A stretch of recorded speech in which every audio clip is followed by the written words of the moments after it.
guys remember a few years back when Lionsgate released the teaser trailer for a flick called The Woods that ended up being a sequel to the OG Blair Witch Project? Well, full transparency, I kinda thought Blumhouse was playing the same trick when they released the teaser for Night Swim that sees a teenage girl attacked by an unseen entity in a swimming pool. Several details made me think that producers had played things really close to the chest and that we may in fact be getting a long-awaited Nightmare on Elm Street sequel. My main thought being you probably couldn't make a feature-length film about one night in a swimming pool, so the title Night Swim couldn't possibly be the actual title for the picture. Furthermore, there's no way anyone would ever try and make a movie about a killer swimming pool and expect it to be scary.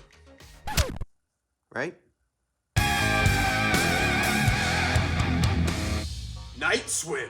It is the latest horror film from Blumhouse Studios and is based upon a short film of the same name. Imagine that. In the film, a dumbass family moves into a dumbass haunted house and dumbass haunted hijinks ensue. You know, literally the plot to every single fucking haunted house flick ever. Except this time, the hauntedness comes from a swimming pool. And that is about where the ingenuity begins and ends. Give me the good stuff. Night Swim is at its best when it takes the scary ideas and unnerving circumstances that we've all experienced while swimming and exploits them. Things like being afraid to put your arm in the skimmer box because something might grab it, someone holding you underwater for too long, the lights going out in the pool at night. This one hits close to home for yours truly. Seeing someone or something in your periphery when you're swimming laps. In addition, the flick takes fun pool pranks like cheating at Marco Polo and turns it into a scene that could very well stick in your mind next time you find yourself playing said game in a pool at night. And that's all I gotta say about that.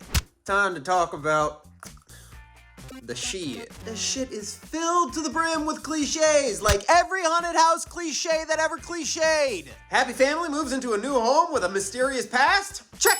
Strange happenings begin happening and the wife is the first person to notice that the strange happenings are happening? Check!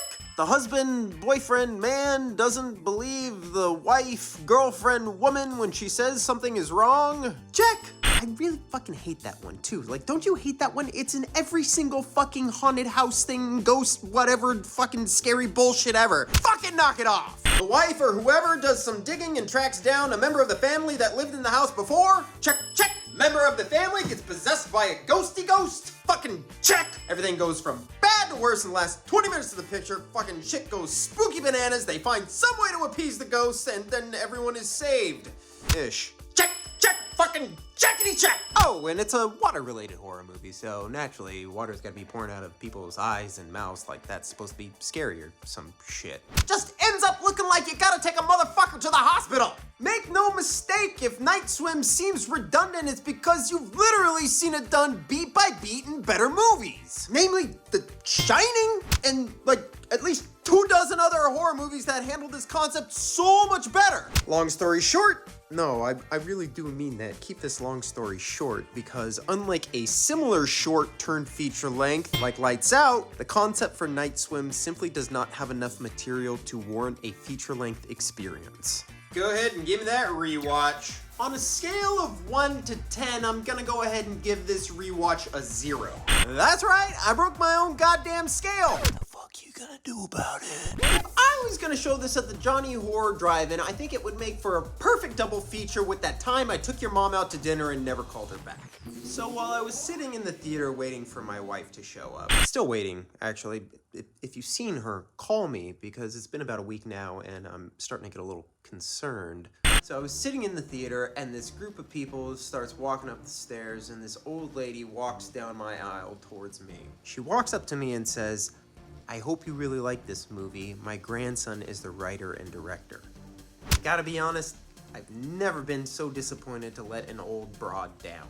And that includes the time I took your mom out to dinner and didn't call her back. Night Swim just feels like early 2000s PG-13 horror bullshit. Something akin to White Noise, The Ring 2, the American version of Dark Water, or the Fog remake. It's generic, it's bland, it's boring, and nothing fucking happens. When the flick ended, I found myself thinking that one terrible thought that you can think about a movie.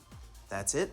So save your money, more importantly, save your time, because when we look back at the end of 2024 and its horror movies and remember Night Swim, we're gonna say, wait, that came out this year? I could have sworn that came out like 3 years ago when I took your mom to the movies, gave her the old wham bam thank you ma'am, and never called her back. Well, that's gonna do it for this episode of the Jony Horror Reviews. I'm your host, Jony Horror, encouraging all you crazy youngsters to enjoy the new year while it's still new, be kind to one another, and if you ever decide to make a movie about a killer swimming pool, do yourself a favor, don't release it in January. Like and subscribe, bye.